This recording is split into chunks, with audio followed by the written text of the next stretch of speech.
Assalamualaikum warahmatullahi wabarakatuh. Saya Delalali Alia Febrianti, NIM 112, akan mencoba menjawab soal mengenai e-bisnis dan e-commerce. Soal yang pertama yaitu perbedaan e-bisnis dan e-commerce. E-bisnis adalah segala aktivitas bisnis melalui media internet sebagai medium komunikasi dan transaksi.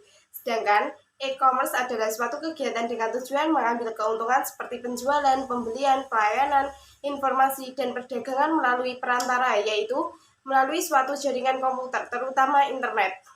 E-commerce berorientasi pada transaksi perolehan uang yang melibatkan pertukaran uang dengan barang, sedangkan e-bisnis berorientasi pada kepentingan jangka panjang yang bersifat abstrak, misalnya kepercayaan dan pelayanan terhadap konsumen, peraturan kerja, dan relasi antar mitra bisnis. Contoh e-bisnis dan e-commerce. Contoh e-bisnis dalam layanan dan dukungan untuk pengguna perangkat lunak dan perangkat keras, contohnya seperti IndiHome dan Virs Media. Sedangkan contoh e-commerce yaitu Tokopedia, Bukalapak, Shopee, Blibli, Lazada, dan marketplace online lain yang menjadi tempat bertemunya pembeli dan penjual secara online. Yang kedua yaitu penggunaan e-bisnis di Indonesia.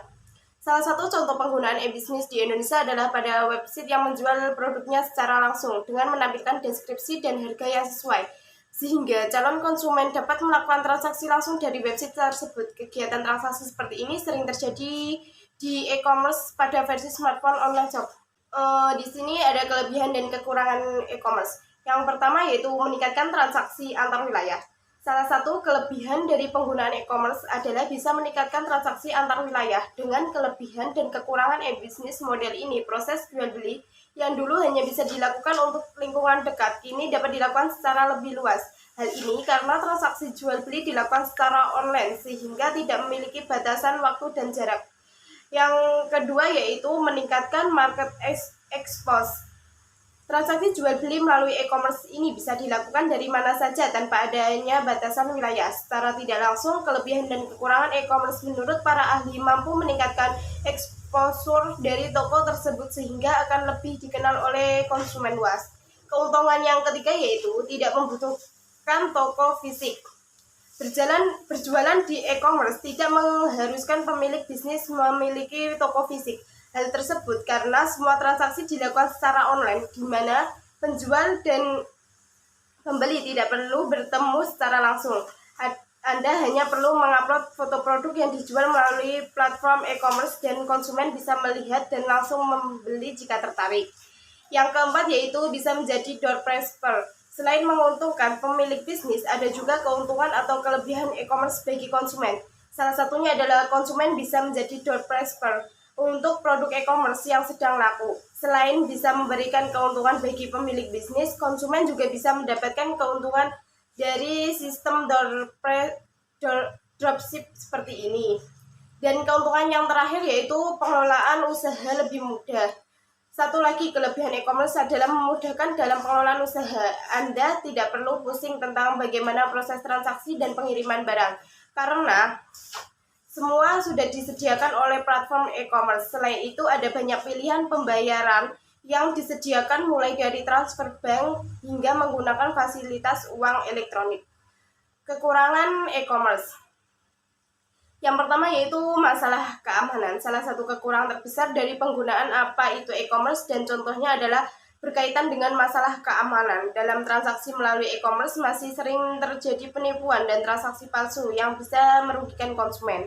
Yang kedua yaitu ketidaksesuaian produk. Kekurangan lainnya saat melakukan transaksi jual beli secara online adalah barang yang dikirim tidak sesuai dengan yang dipesan. Untuk menghindari resiko ini, penting bagi konsumen untuk memilih toko online terpercaya agar pesanannya diterima dari kelebihan dan kekurangan elektronik market sesuai dengan yang diinginkan. Dan yang ketiga yaitu kerugian tidak terduga. Meski menawarkan keuntungan, bisnis yang cukup menggiurkan, akan tetapi berjualan melalui platform e-commerce juga memiliki resiko mendatangkan kerugian tidak terduga. Hal ini bisa terjadi jika salah satu penjual yang melakukan penipuan sehingga membuat nama seluruh toko di platform e-commerce menjadi buruk di mata konsumen. Inilah perbedaan e-commerce dan e-bisnis yang bisa mendatangkan kerugian tidak terduga. Tren belanja online yang terus meningkat membuat keberadaan e-commerce juga semakin dibutuhkan. Akan tetapi sebelum terjun dalam bisnis online seperti ini, pastikan ketahui dulu kelebihan dan kekurangan e-commerce agar Anda lebih bijak dalam melakukan transaksi via e-commerce. Penciptaan nilai tambah value creation pada e-commerce. Secara rumus yang ada, value creation sama dengan consumer benefit dikurangi cost, yang artinya penciptaan nilai itu dari pemanfaatan oleh konsumen dikurangi biaya, atau bisa dikatakan pendapatan yang diterima dikurangi pengeluaran. Oleh karena itu, penciptaan nilai tambah value creation pada e-commerce terletak pada potensi peningkatan pendapatan, value enhancement, dan pengurangan biaya cost reduction. Sehingga jika pendapatan dari e-commerce meningkat dengan biaya pengurangan yang sedikit akan menciptakan nilai tambah yang tinggi. Begitu sebaliknya, jika pendapatan yang diterima itu menurun dan biaya yang dikeluarkan meningkat, maka menciptakan nilai tambah yang rendah. Dan soal yang terakhir yaitu fenomena Tokopedia tahun 2022. Tokopedia adalah platform belanja online yang diminati oleh banyak orang, terutama bagi orang yang ingin belanja cepat, tidak perlu antri dan ribet. Platform ini sangatlah menarik bagi mereka dengan penawaran harga yang lebih murah dan banyak diskon yang diberikan hingga benefit lainnya. Tidak salah jika orang lebih memilih berbelanja melalui Tokopedia ini. Namun,